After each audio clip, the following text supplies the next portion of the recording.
नमस्कार। 8 PM में एक बार फिर आपका स्वागत है और मैं हूं दर्शपाल गुप्ता। जिस तरह से भारतीय जनता पार्टी के बारे में कहा जाता है कि 24x7 वो चुनावों के लिए तैयार हो जाती है। कल उन्होंने 195 सीटों की घोषणा की और घोषणा होते ही इनके कार्यकर्ता एकदम मैदान में आ गए। चुनावों की तैयारी पहले से होती है, लेकिन फिर जोश हो गया।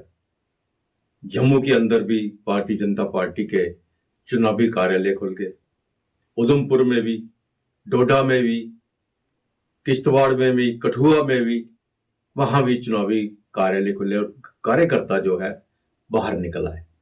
इसी तरह जम्मू में इन्होंने अनंतनाग और राजौरी लोकसभा क्षेत्र के लिए जो है हमारा कॉन्स्टिट्यूंसी है, वहां के लिए 18 विस्तारकों को मोटरसाइकिल से रवाना कर दिया है ताकि हर एक बूथ पर जाकर वो भारतीय जनता पार्टी का प्रचार करे और वहां के बारे में हालात को देखे और लोगों को मोबिलाइज करे।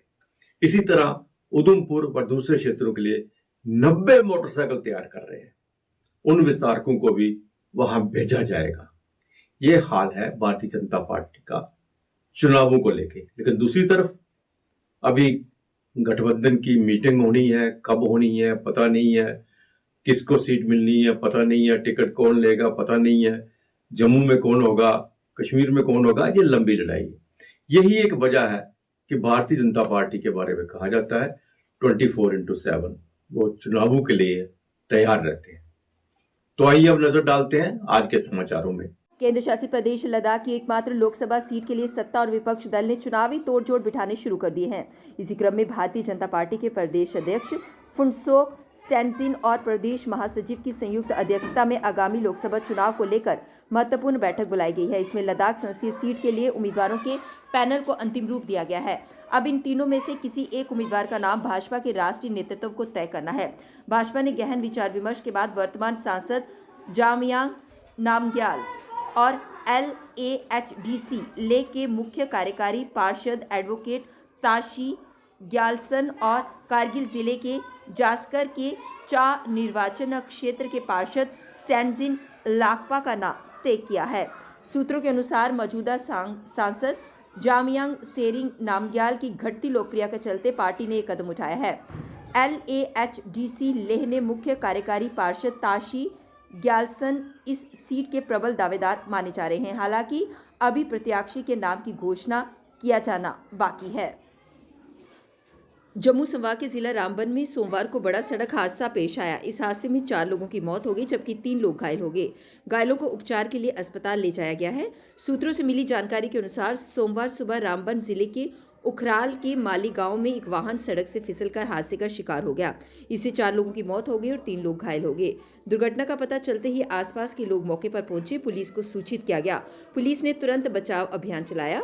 सूत्रों के अनुसार दुर्घटनाग्रस्त से 4 शव बरामद किए गए हैं। 3 घायलों को PSC उखराल में स्थानांतरित कर दिया गया है। बीते दिनों बिगड़े मौसम का असर अभी भी प्रदेश के अलग अलग हिस्सों में देखने को मिल रहा है। सोमवार को जम्मू पुंछ राजमार्ग पर भूस्खलन हुआ। जिला पुंछ के सूरनकोट तहसील के धुंधक क्षेत्र में भारी भूस्खलन के चलते यातायात बाधित हो गया। इसके चलते मार्ग के दोनों ओर वाहनों की लंबी कतारें लग गई। प्रशासन की तरफ से मलबा हटाने का अभियान शुरू कर दिया गया। उधर जम्मू श्रीनगर नेशनल हाईवे करीब 3 दिन के बाद बहाल हो गया। बिगड़े मौसम के बीच रामबन में जगह जगह हुए भूस्खलन के कारण मार्ग बंद हो गया था। इससे मार्ग के दोनों ओर लंबा जाम लग गया था। जम्मू से श्रीनगर की सड़क से यात्रा करने वाले कई यात्री अलग अलग जगहों पर फंसे रहे। सोमवार सुबह पहले फंसे हुए छोटे वाहनों को निकाला गया। इसके बाद अन्य वाहनों को आवाजाही करने की अनुमति दे दी गई। ऐसे में आज यातायात इस मार्ग पर चल रहा है।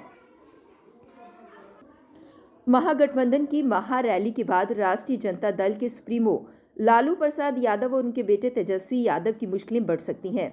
भाजपा ने दोनों नेताओं के खिलाफ लिखित शिकायत दी है। आरोप लगाया है कि पूर्व मुख्यमंत्री लालू प्रसाद पर प्रधानमंत्री नरेंद्र मोदी पर अभद्र टिप्पणी करने का इस मामले को गंभीरता से लें और उचित कार्यवाही करने की अपील की है। भाजपा के युवा प्रदेश प्रवक्ता कृष्णा सिंह उर्फ कल्लू ने पटना में गांधी मैदान थाने में राजद सुप्रीमो लालू यादव और तेजस्वी यादव के खिलाफ प्राथमिकता दर्ज करके लिखित शिकायत दी है। आवेदन में उन्होंने कहा है कि लालू यादव ने पीएम नरेंद्र मोदी की मां को लेकर टिप्पणी की है। इतना ही नहीं, लालू प्रसाद ने हिंदू आस्था के खिलाफ टिप्पणी की है। लालू के इस बयान से 135 करोड़ देश की जनता के ऊपर ठेस पहुंचा है। वहीं तेजस्वी यादव द्वारा स्वर्ण समाज के लोगों के खिलाफ अभद्र टिप्पणी की गई है। इसलिए राजद सुप्रीमो लालू प्रसाद यादव और तेजस्वी यादव के ऊपर प्राथमिकता दर्ज करें और उचित कार्यवाही करें। ये मोदी क्या है?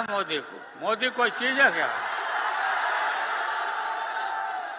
ये नरेंद्र मोदी आजकल परिवारवाद पर हमला कर रहे हैं। अरे भाई, तुम बताओ ना कि तुमको क्यों परिवार में कोई संतान नहीं तुमको हुआ, बताओ।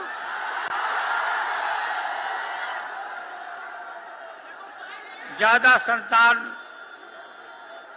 होने वाले लोगों को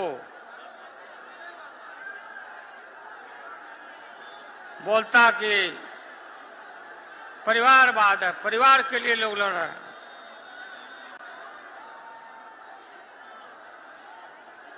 तुम्हारे पास परिवार नहीं है,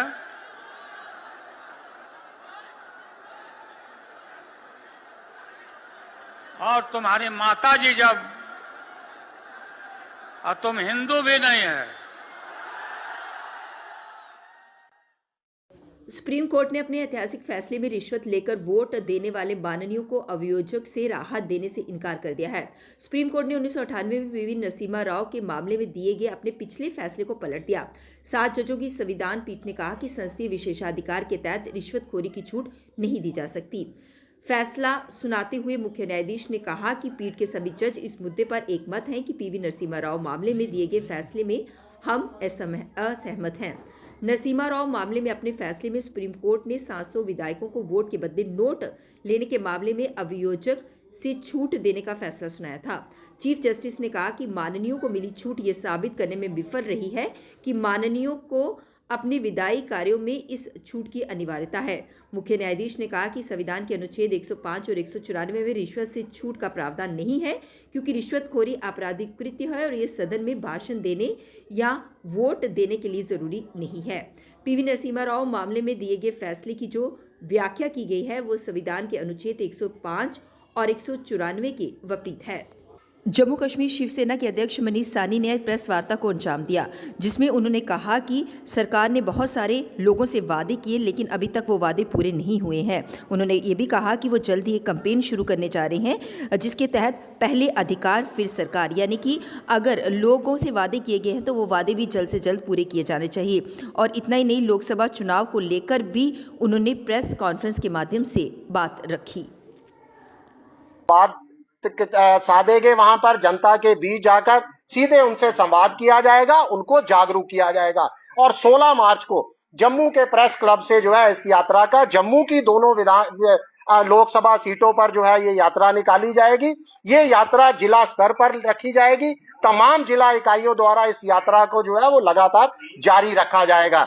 इसके साथ ही लगातार हमारे से सवाल पूछे जाते हैं लोकसभा चुनावों को लेकर कि शिवसेना अपने प्रत्याशी खड़े कर रही है या नहीं। तो आपको बता दूं कि डेली वेजर से एक बार फिर सड़कों पर उतरे। उन्होंने कहा कि बार बार ये सरकार से गुहार लगाते हैं कि उनकी मांगे जो जायज़ हैं उन्हें पूरा किया जाए, लेकिन अभी तक उनकी मांगे वहीं की वहीं धरी हुई हैं। उन्होंने कहा कि इलेक्शन से पहले SRO 64 को लागू किया जाए ताकि ये लोग राहत की सांस ले सकें।